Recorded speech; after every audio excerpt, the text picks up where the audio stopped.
एक बार की बात है, महात्मा बुद्ध के शिष्य आनंद कहीं जा रहे थे। रास्ते में उन्होंने देखा कि एक अधेड़ व्यक्ति एक चट्टान पर बैठा रो रहा है। वे उसके पास गए और बोले, क्या बात है वत्स, तुम कौन हो और क्यों रो रहे हो? आनंद की बात सुनकर उस व्यक्ति की सिसकियां थम गईं। वह अपने आंसू पोंछता हुआ बोला, मैं पास के गांव का रहने वाला एक बदनसीब व्यापारी हूँ। मैं जो भी काम करता हूँ वह बिगड़ जाता है।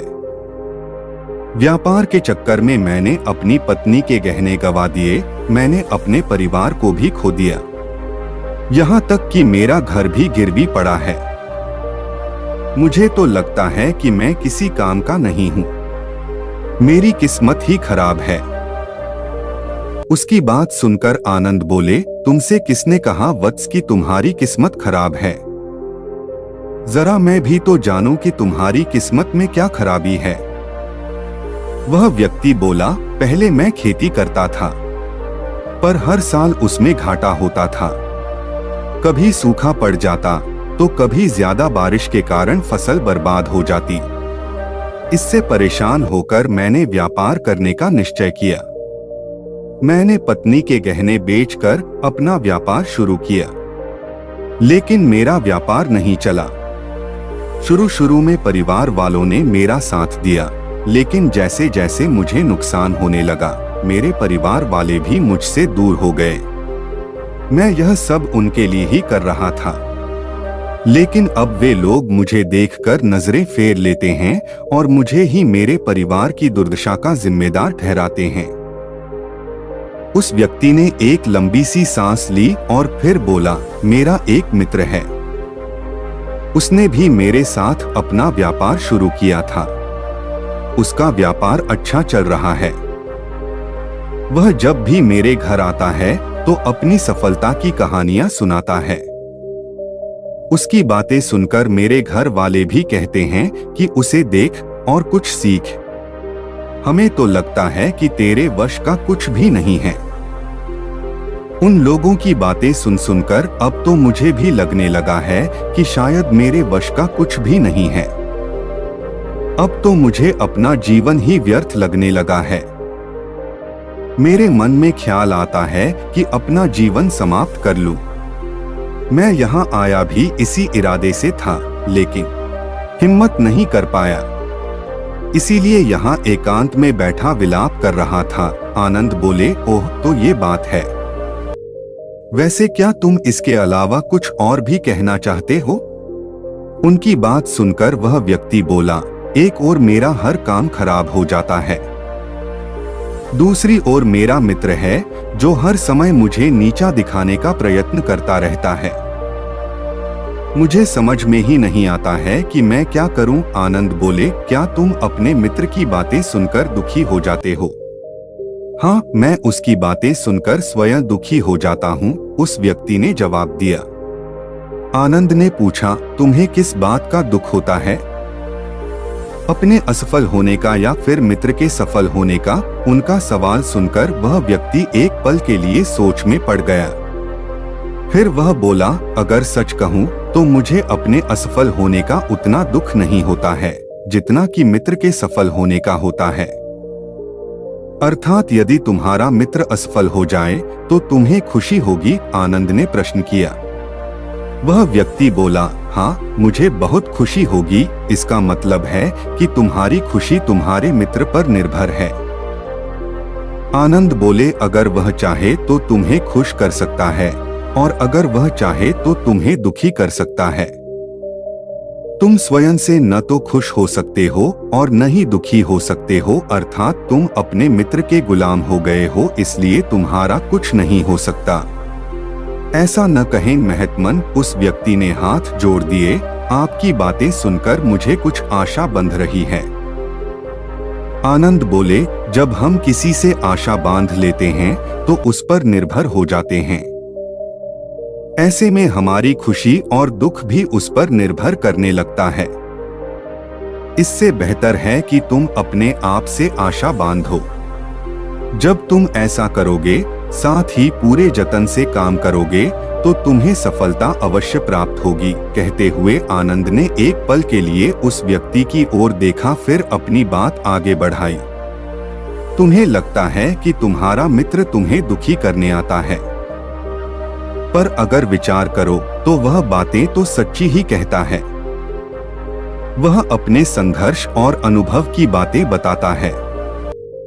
तुम उन बातों से बहुत कुछ सीख सकते हो। तुम्हें इसके लिए उसका धन्यवाद करना चाहिए कि तुम्हें घर बैठे कुछ अनुभव मिल रहे हैं।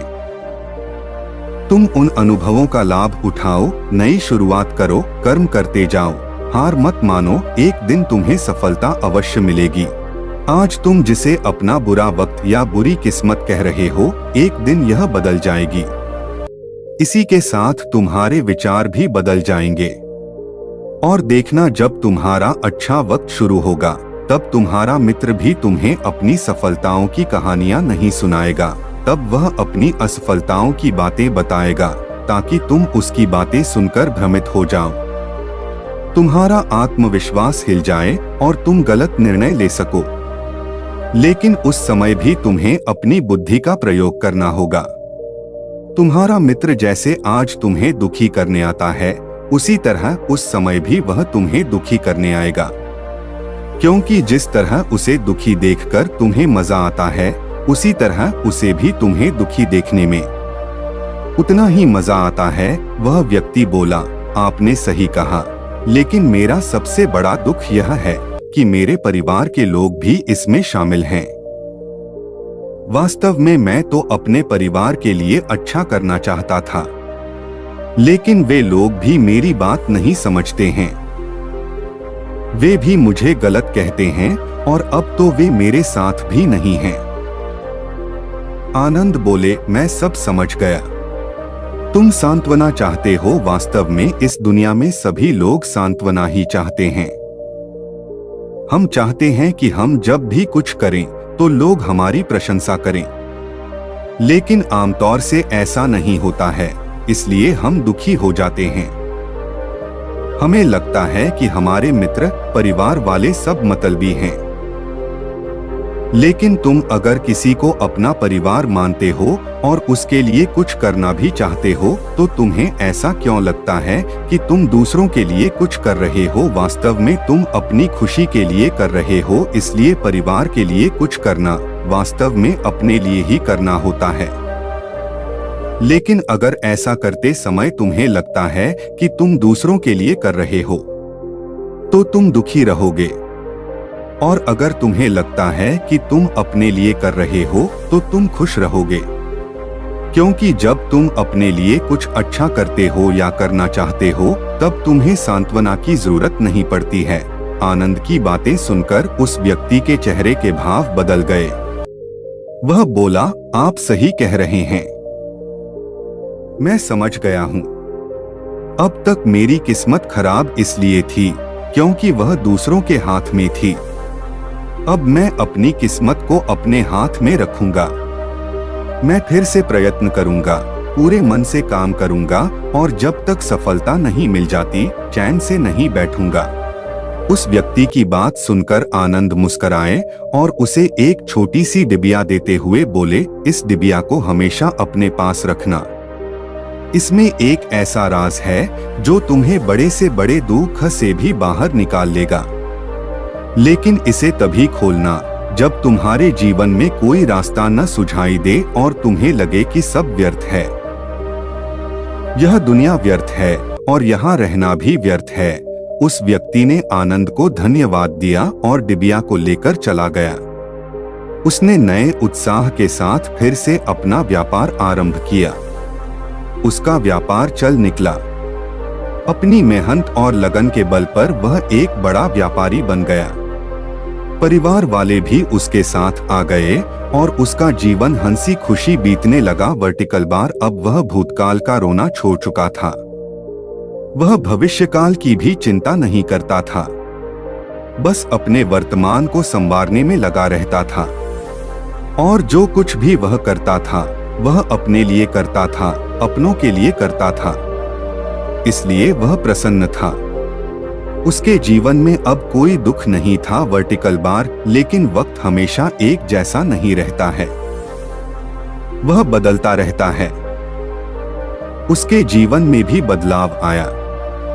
एक दिन उसके राज्य पर पड़ोसी राजा ने चढ़ाई कर दी। उसने इस राज्य पर अपना कब्जा कर लिया। उसके सैनिकों ने चारों ओर लूटमार मचा दी। उन्होंने व्यापारी का सारा धन लूट लिया। उसके घर में आग लगा दी। जान बचाने के लिए उसे अपने परिवार के साथ वहां से भागना पड़ा। वह व्यक्ति अपने परिवार के साथ कई दिनों तक इधर उधर भटकता रहा। वह दाने दाने को मोहताज हो गया। उसका बच्चा बीमार हो गया। इलाज के अभाव में वह तड़पने लगा। यह देखकर उसका हृदय चीत्कार कर उठा। वह कैसे अपने बच्चे का इलाज कराए? उसके पास तो खाने के लिए भी पैसे नहीं थे। ऐसे में उसे एक बार फिर निराशा ने घेर लिया। उसे लगने लगा कि उसका जीवन व्यर्थ है, सारी दुनिया व्यर्थ है, किसी भी बात का कोई मतलब नहीं है। भले ही आप जीवन में कितना भी कुछ कर लो, कितनी भी सफलता हासिल कर लो, पर अंततः यह जीवन समाप्त ही होता है।